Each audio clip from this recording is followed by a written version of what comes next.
The 13th Prime Minister of the State of Israel, Naftali Bennett.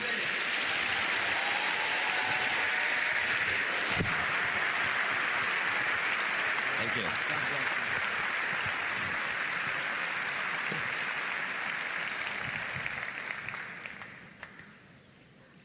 Shalom, Liberty University. Before anything, I want to thank you, because I know that since October 7th, every day, all of you have been sending prayers to the State of Israel, to the fighters, and it matters. So thank you very much. On behalf of the Israeli people, we love you.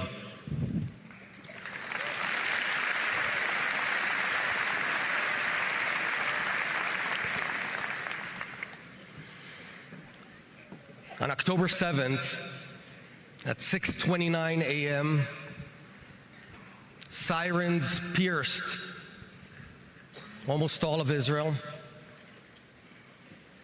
Tens of thousands of rockets were shot over onto Israeli towns, cities, communities,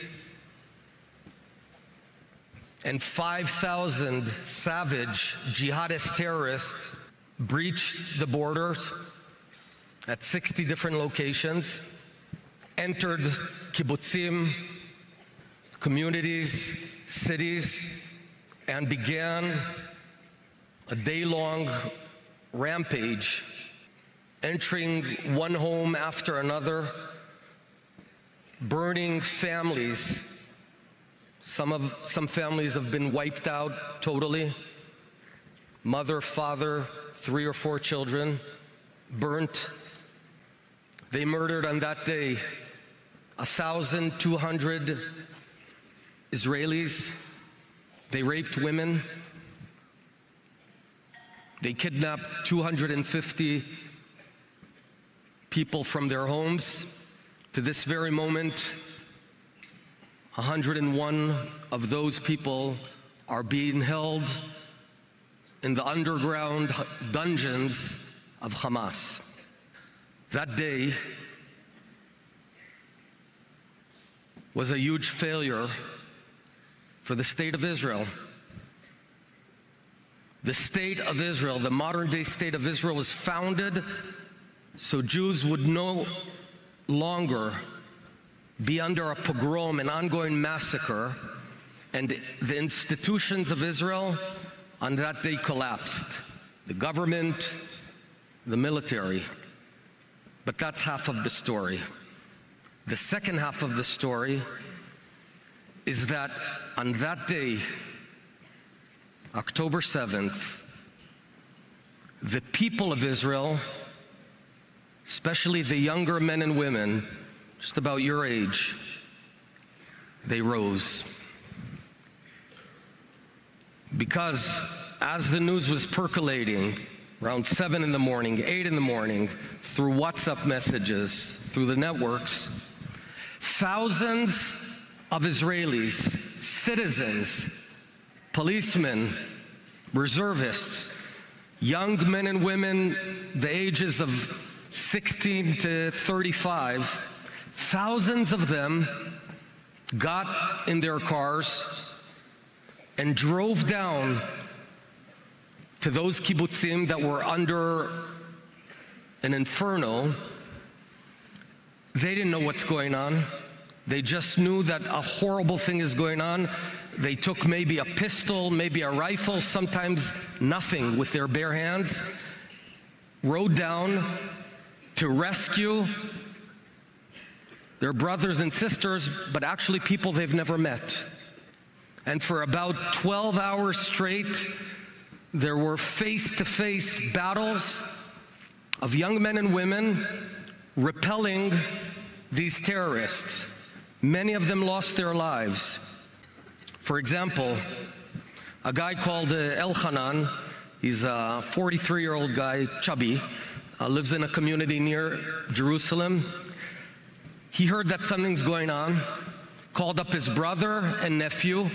They got in a car, drove down to one of the kibbutzim called Be'eri, which was an epicenter of massacre. And for 16 hours straight, the three of them, just three citizens, went from one home to another, evacuating families to the entrance of the kibbutz, which was secure. These three guys, not soldiers, under no command, under no edict, no one told them you have to go. They rescued 100 lives.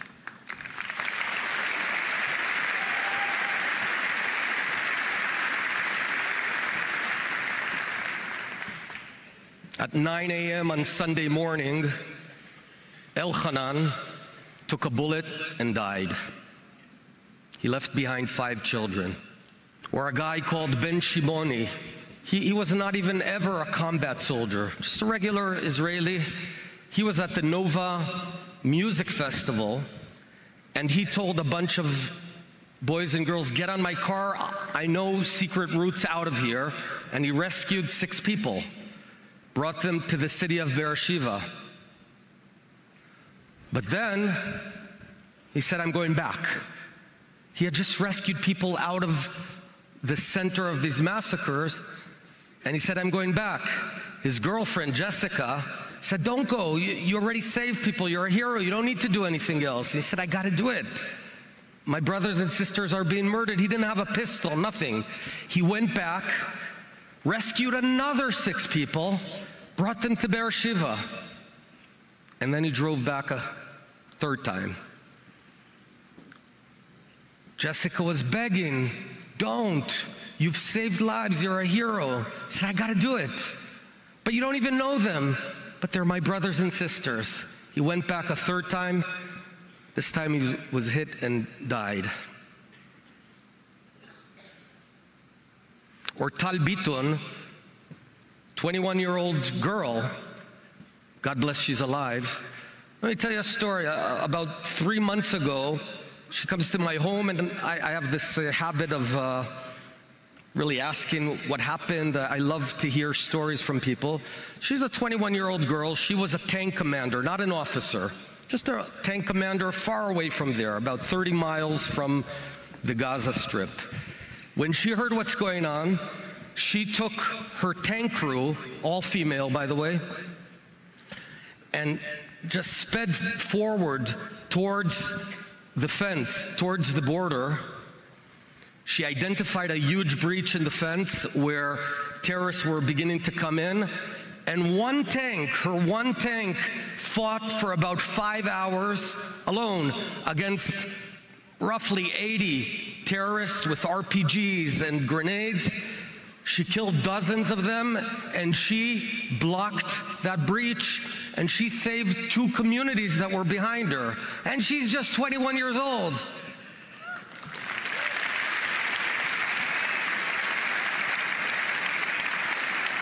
But I gotta tell you, it was about an hour and a half, because I'm a real pain in the neck. You know, I ask a lot of questions. I say, oh my God, you're a man. I was like in awe. And she says, Mr. Prime Minister, I have a favor, may I ask? And I assumed she wants maybe, help for university. I said, anything. No, could we do a TikTok movie together? But that's exactly the point, and here it is. Look, the institutions of Israel, the government of Israel failed on that day. But the younger generation proved that it's a generation of lions. And I'll tell you, it surprised all of us. You see, I knew the younger generation in Israel is tech-savvy, smart, intelligent, agile, startup nation, all of that. That I knew. And we all knew that. But I and everyone, we thought they were soft. We wrote them off as the TikTok generation. And it turns out that under our noses, this younger generation is Israel's finest generation ever.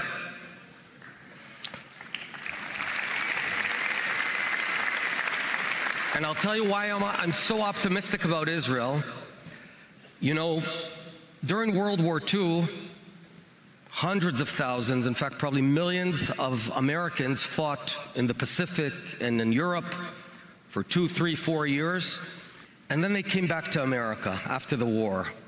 They are called America's finest generation because when they were fighting, it embedded them with values of patriotism, love for their country, for the United States of America, love for freedom, working together, humility, because when you're fighting, it's all about being together, hard work ethics. And these men came back in 1945, and they carried the great nation of the United States of America forward to the biggest growth in global history of any nation. It was all based on those ideals. They were more idealistic than materialistic. And now our younger generation is being forged in battle the same way. They're putting material aside. Not that it's not important, but ideals are more important, values are more important. And that's why I'm convinced that they're going to carry the state of Israel forward much better than we did in the next 50 years. But what happened on October 7th, there were 2 wars that began. One was the physical war, and today Israel, not at our choice, we are repelling attacks from 7 fronts, 7 different fronts. Gaza, Lebanon, Iran, Iraq, Yemen, for heaven's sake, Judea and Samaria, and Syria. That's a war, and let me be as clear as possible. We're going to win.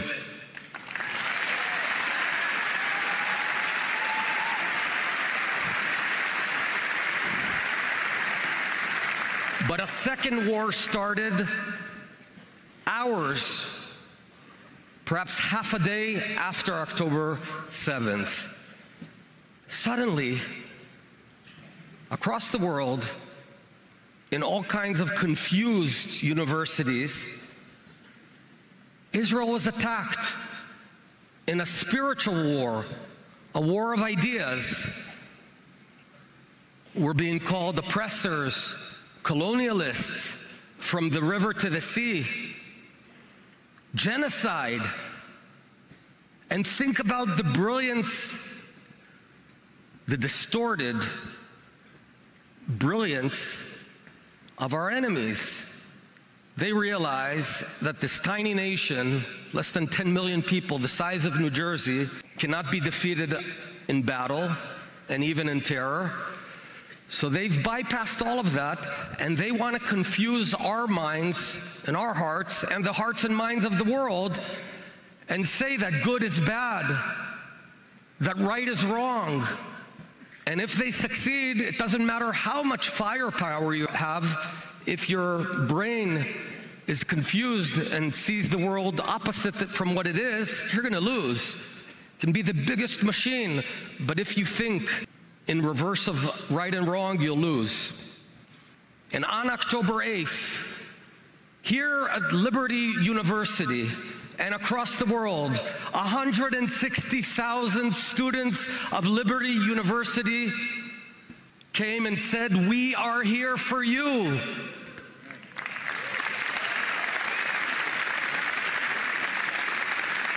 So every one of you, boys and girls, we're fighting together. We are fighting the same war, and your prayers matter. Your love matters. Your speaking up matters. And it's tough. Sometimes it's almost depressing because you see just this barrage of lies. So for the next 3 minutes, I want to empower you just with a few facts, because I think facts matter. Israel is being called a colonialist nation. Let's look at the facts. The Jews are the indigenous people of the land of Israel. Fact. We were granted the land of Israel 3,800 years ago by Hashem, by God, to Abraham. And guess what? Do you know when God was speaking to Abraham, what language did they use? Hebrew, Ivrit. I could have joined that conversation and got along if I understood the accent. Probably was a bit different. But it's the same Hebrew we use today, the same Hebrew I talk with my children, 4 children. By the way, beautiful children. Especially my 19-year-old Yoni. I'm just saying.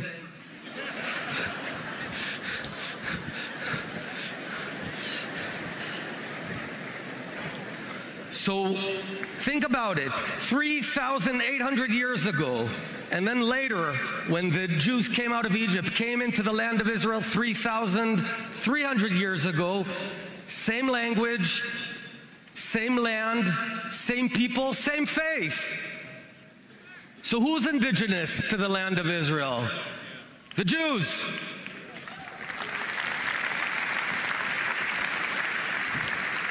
Yes, we have Arabs that live in Israel. We have almost 2 million Arabs that live in Israel, and they are full-blown citizens of the state of Israel. They vote for the Knesset. They have members of parliament of Knesset. There are Supreme Court judges who are Arab. There are Arab ministers. That's what we call democracy. So anyone who talks about apartheid, just send them over. The only apartheid that does exist is in the Arab nations where Jews are not allowed to live. Every single Arab nation, or almost everyone, is an apartheid nation. But Israel, you know, one person, one vote, full equal rights. Know those facts. And then the third lie is the lie of genocide. In propaganda,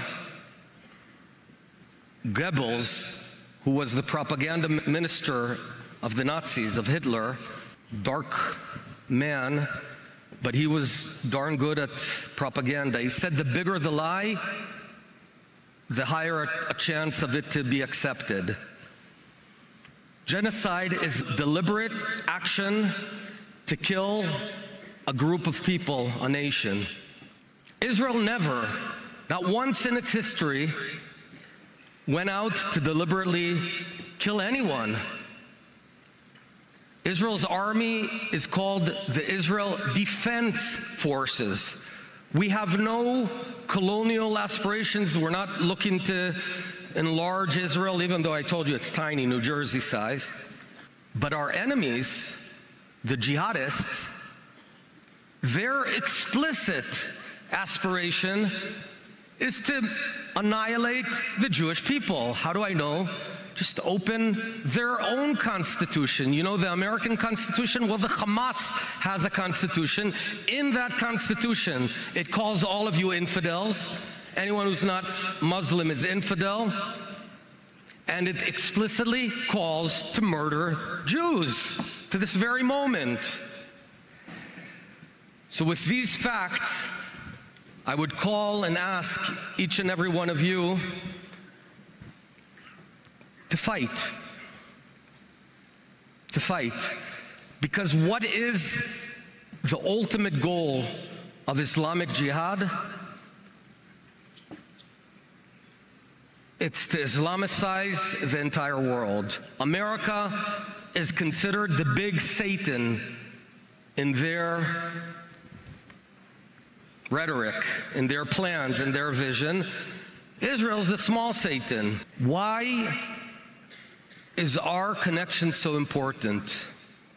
Why does Israel matter for an American kid in Virginia, Wisconsin, or anywhere?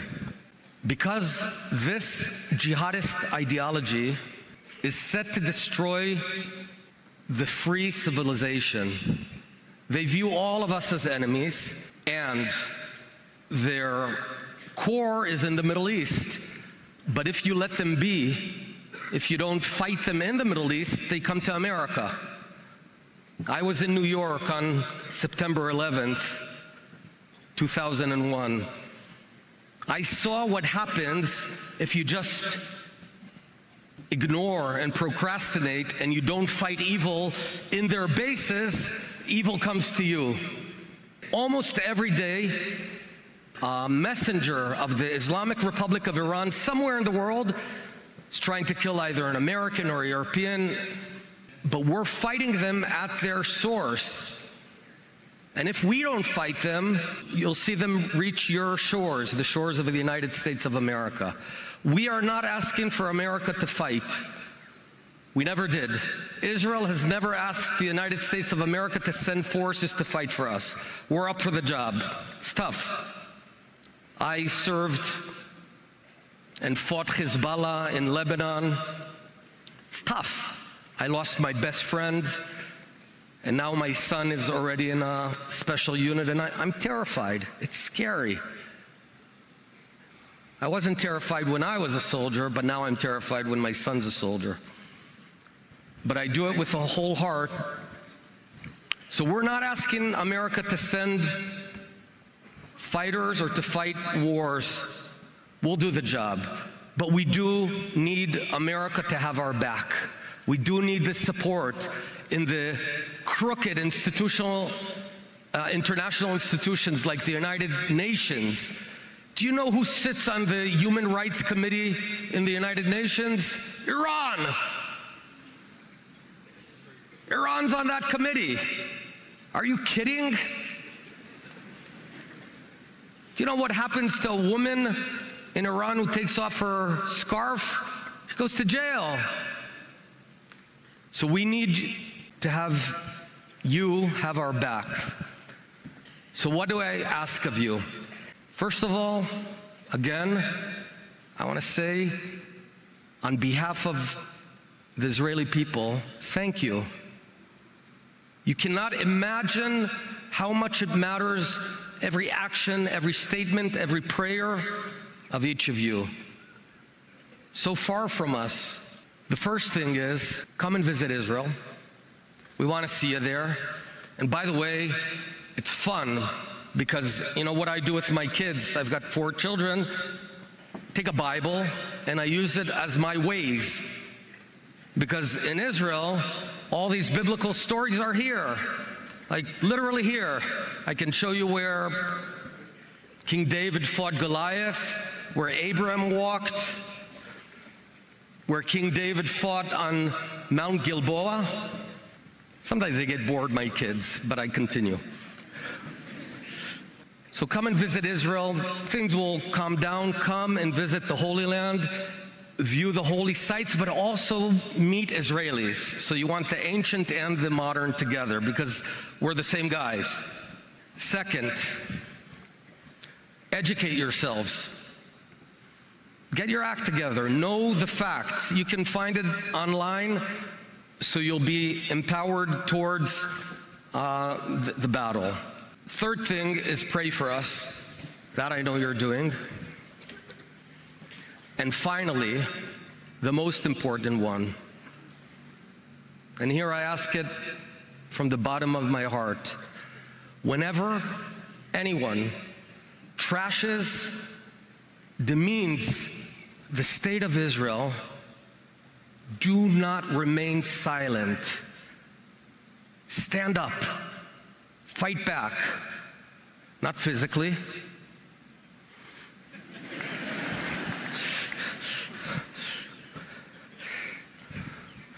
Fight back.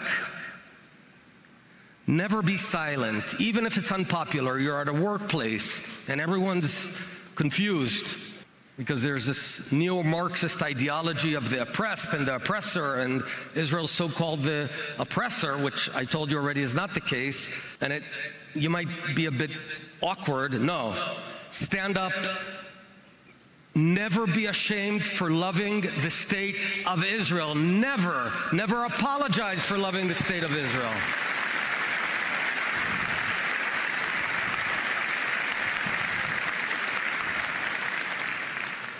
And then we know that with our boys and girls on the battlefield, and you, boys and girls, on the spiritual battlefield, the battlefield of ideas, will prevail.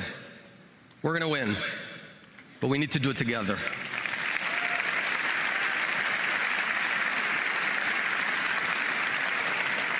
And if I may, one short prayer for the soldiers, the young men and women of Israel. Say a short piece in Hebrew and then in English, and with that we'll end. מי שברך אבותינו, אברהם, יצחק ויעקב, הוא יברך את חיילי צבא ההגנה לישראל.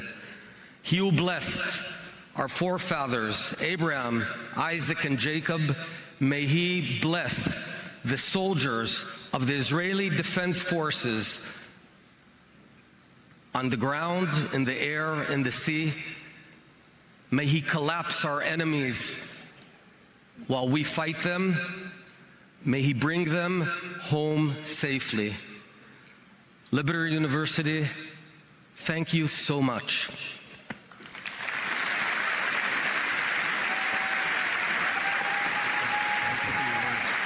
As you can see, Wow.